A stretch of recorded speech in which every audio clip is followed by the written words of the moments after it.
Hi guys, welcome. And I'm so happy because this is happening, nangyayari na siya. Just so you know guys, I have been planning for this first year college pa lang, pinaplano ko na to. And now, pa third year college na ako. Ngayon ko lang talaga nagawa makapag-podcast. And I'm happy that you're here watching my pilot episode. And yeah, I'm just so happy guys. I'm just so happy. This is an exciting moment for me and a proud moment for me. And yeah, welcome. Welcome to the first episode of Journal Time, a journey back to yourself entitled Who Am I? So basically, papakilala ko yung sarili ko and ipapakilala ko yung podcast na to sa inyo. Like, tungkol saan ba to, right? So first of all, I am Eric John Superales. I am 20 years old and gaya na sabi ko kanina, incoming third year communication student na ako at the University of Santo Tomas. And the reason for this podcast, kaya nangyayari to, is because journal time is yun nga, a journey back to yourself. And the reason why I put emphasis on Jo is because nickname ko yun. Yun. Nickname ko siya. And Jo means beloved. So, I want you guys to consider every time na manonood kayo ng episode ng podcast ko, consider it as a time for your beloved. So it could be yourself, it could be the people around you who matter to you, it could be anyone, or it could be you alone. As long as you're journeying back to yourself and you're talking about what matters to you. And I think that's what I love to do with this whole thing. Kaya naisip ko din mag-podcast kasi I love talking. I love sharing my thoughts. I love sharing what I feel, what I think, um, the advice I would give. So, yeah. I'm just happy to do this, guys. And the reason kung bakit this episode is very special to me because I want you guys to get to know me better. So technically, I want to share what led me to who I am. Like, the journey kung bakit, like, umabot ako sa mga ganitong, like, kababalagan. Over. Pero, yeah, ever since kasi bata pa lang ako, like, LM days, like, ako yung, like, naiiwan sa bahay. Naiiwan ako sa bahay kasi yung mga kapatid ko, pang hapon, and ako pang umaga. So, uuwi ako ng bahay mag-isa because, both of our parents were working at the time. So, during my LM days, lagi akong iniiwanan ng phone in case of like emergency. And instead of using it for for emergency, ginagamit ko yung phone na yun to film my friends. Like, kung ano yung maisip ko na like story or scenario, I would involve my friends and film them. Ganon. Like, sobrang random. Like, parang, syempre bata, like, ang lawak ng imagination mo kung ano-ano naiisip mo, laruin or gawin. So, that's what I did with my phone at that time. Like, finifilm ko yung mga friends ko and I would edit and then ipopost ko siya. I would even write. Yeah, at that young age, parang mag-iisip na ako ng mga kwento na like, sige, gawin natin to, tapos i-film natin, get to ganyan-ganyan. Then, I would direct them and all that. So, dun ko na-start ma-feel na, okay, like, I love doing creative shit. Creative stuff. I'm sorry. Pero, yeah, doon ko na-realize na I love doing creative stuff. And then, by high school, mas na-develop yung writing ko. Mas nagustuhan kong sumulat. But at that time, hindi na siya more of like creative writing na parang gagawa ka ng mga kwento. It's more of, mas na-involved na ako sa journalism during high school. So, like, mas naging structured yung pagsulat kasi balita, editorial, feature, and Filipino school publication kasi yung sinalihan ko during high school. And I was a writer, obviously, and at the same time, naging editor-in-chief din ako. So, yeah, like, pag inaalala ko yung mga time na yun, it was quite an experience. Like, and alam mo yung mga times na parang ilalaban kayo sa mga press conference, never ko makakalimutan yung kasi, despite na dumaan yung pandemic, online ginanap, yung mga press conference namin. So, it was really challenging, alam mo yun. And at the same time, like we had fun. I had fun, and thankfully, hindi naman sa magmamayabang, pero like nananalo ako, like I won first place sa district level, and then hindi na ako umabot ng ibang level kasi sa division, naman ako ng division, nag-11th place ako, so hindi na ako pumasok sa quota to go to the another level. So, but like it's fine, like it's a proud moment for me, so parang yeah, and bumuking kami ng like like dyaryo, ganon. And at the same time, naalala ko rin during high school, I am fond of music din talaga. So, sumusulat na rin ako ng mga kanta nun, and I write songs and I play them on piano. Kasi that time, inaaral ko na like gusto mo piano, gusto kong tumugtog, gano'n. And nagkataon na, alam mo yung magpapa-contest yung mga subject departments, gano'n. So, nagkaroon ng music band contests sa school namin that time. Mga twice or thrice ata nangyari yun. Sumasali ako. Like, gusto ko yung idea na bubuo ko ng banda. Like, galing kami magkaklase, kami magkakaibigan. And then, gagawa kami ng kanta, whether kung ano yung tema ng contest whatsoever, and then, ilalaban namin. And thankfully, like, nananalo kami. And isa yun sa mga, like, hindi ko makakalimutang moments kasi, dun ko na discover na may kahit pa paano may talent din naman ako sa like songwriting and producing music. And I had fun. So shout out sa mga like former bandmates ko nung high school. Kailan yung sarili nyo. And during that time, high school, ang daming ganap ng high school. High school, I think is the golden time talaga ng academic life. During high school, student leader din ako. So like, ang dami kong involvement sa like student council, student government, ganyan, yung mag-implement ng mga projects and activities, catering to different advocacies, mga ganyan. And ang laki niyang help for me to develop my political awareness. Alam mo yun, like, I think ang laking tulong ng pagiging student leader to really be grounded in reality sa mga nangyari sa kapaligiran mo. So, yeah, like, high school was really fun.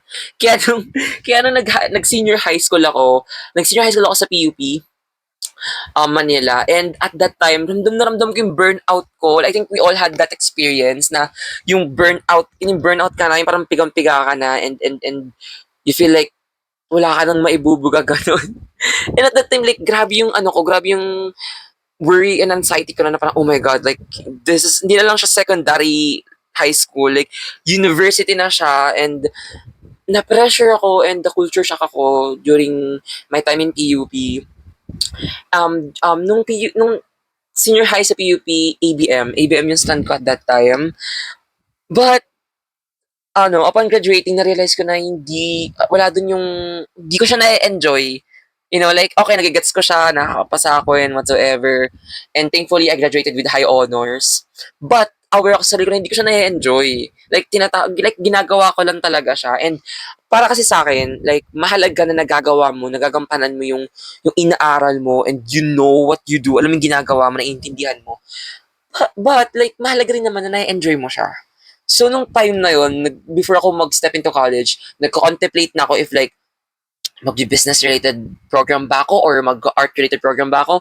Kasi like, I was really thinking na, like, what if bumalik na ako sa roots ko, like, writing, and and sabi ko, so parang turn na ako between BA major in business administration major in marketing or journalism or comm. So, medyo turn na ako sa tatlong yon. And then, yun yung mga like nilagay kong um as far as I can remember, ang nilagay kong options ko noon nung mag-exam ako sa USC is marketing management pati communication. Thankfully, my gut was right na tama lang na balikan ko yung passion ko for arts and for stuff na ginagawa ko before. And ngayon, nasa USC na ako, and so far it was fun. Like, masaya naman. Good experience naman. Mag-communication sa UST. And siguro yung naging dilemma ko at that time is like, ang laki niyang pressure sa akin. Pero at that time, parang sabi ko, ano kayang gagawin ko dito? You know, like, talagang pinag-iisip, anong gagawin ko dito? Parang, wala naman akong gagawin. But, during first year, I joined Tomcat, if familiar kayo. So, yun yung org ko ng first year, Tomcat. Nag-Tomcat ako, and then, okay siya. It was fun, but that's when I started to realize na parang naghahanap na ako ng bago kong pagkakaabalahan. Kasi like, for me, parang walang pinagkaibahan yung ginagawa ko sa Tomcat sa ginagawa ko nung during my high school years. So parang doon na ako nag-crave for new experience talaga. Like yung parang pagkakabalan ko. So after first year, I quit Tomcat, and then that's when I became interested sa theater. So, nag-audition ako nun sa Artistang Artlets, and thankfully, nakapasok. And yung first aspect na napunta ko is production management.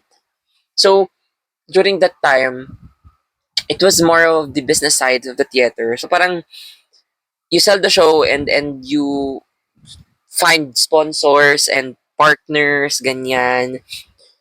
It's the administrative side, ganon. And then after that, nag stage management.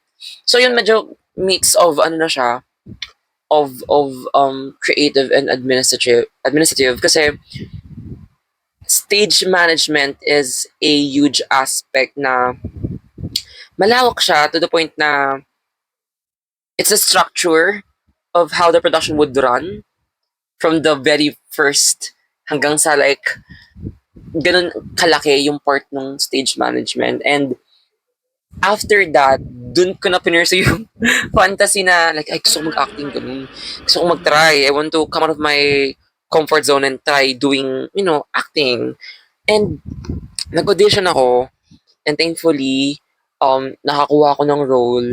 And it was fun. Kasi like, dun ako pinaka na-challenge talaga. Kasi sobrang iba yung pagiging actor.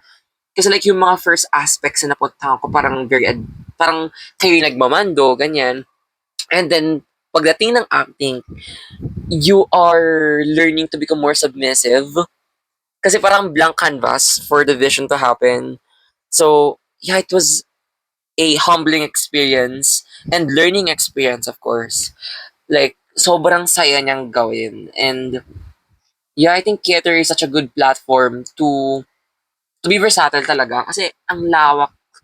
And ang ganda. For me, napakaganda ng work ethic sa theater. Iba yung discipline sa theater. And lalo na pag you are surrounded with good people. So, yeah. And I think, ang laki rin niyang platform to really convey a message. So, every after production, ang saya and nakaka-satisfy when you're trying to put the message out there. So, yeah. And, yun guys, parang yun yung mga, and right now, nagko-podcast ako, kasi, yun nga, tagal ko nang gustong gawin to. I want to yap, and yap, and yap, and yap, and yap. Kasi like, I really want to share my thoughts about literally anything. Like, give me a topic, let's talk about it. Like, And, hobby ko nang dumaldal. Like, pag magbabanding kami ng mga friends ko, um, quality time na namin yung magdadaldalan kami. Ganon. So, and I love traveling, food trips, good food. And the thing about traveling is that gustong-gusto kong pumupunta sa dagat. I love dagat. Kasi like kapag nasa dagat ka, parang it it reminds you of life, you know? The things that you are in control and the things are not in control. So, pag nagdadagat kayo guys, like sulitin nyo talaga kasi it's really fascinating. Of course, the view, the scenery, but aside from that, the experience itself, lalo na kapag kasama yung mga friends mo, family mo, ang sarap magdagat. And yeah, kaya sobrang binavalue ko yung mga dagat experience ko. And yeah, and the reason kung bakit ginagawa ko rin yung podcast na to is because I found so much importance in doing this kasi sabi ko, ang dami nangyari in my life that I want to share, that I want to discuss. And syempre, I want to have guests, like to talk about matters, guys. Like, ang dami kong gustong pag-usapan. A lot of things na interesado ako. And I will invite people na makakausap ko talaga about it. So, yeah, I mean, like, for me, there's something, there's something so intimate when you journey back to yourself. Journey back to the people who matter to you. And that's the reason why sinasabi ko na, um, I want you guys to consider each episode of this podcast as a me time, as a time for your beloved, because I love I love talking about things na really close to my heart and really talagang hook yung interest ko. So sana guys panoodin niyo yung mga next episodes, and I hope you guys be entertained, of course. And yeah, so thank you so much for watching the first episode. So this is Journal Time, a journey back to yourself, episode 1. And sorry, oh my god, guys. And guys, don't forget to follow me on my social. So in TikTok, Instagram, and Facebook, Alexi Perales. So yeah, guys, thank you very much. Bye bye.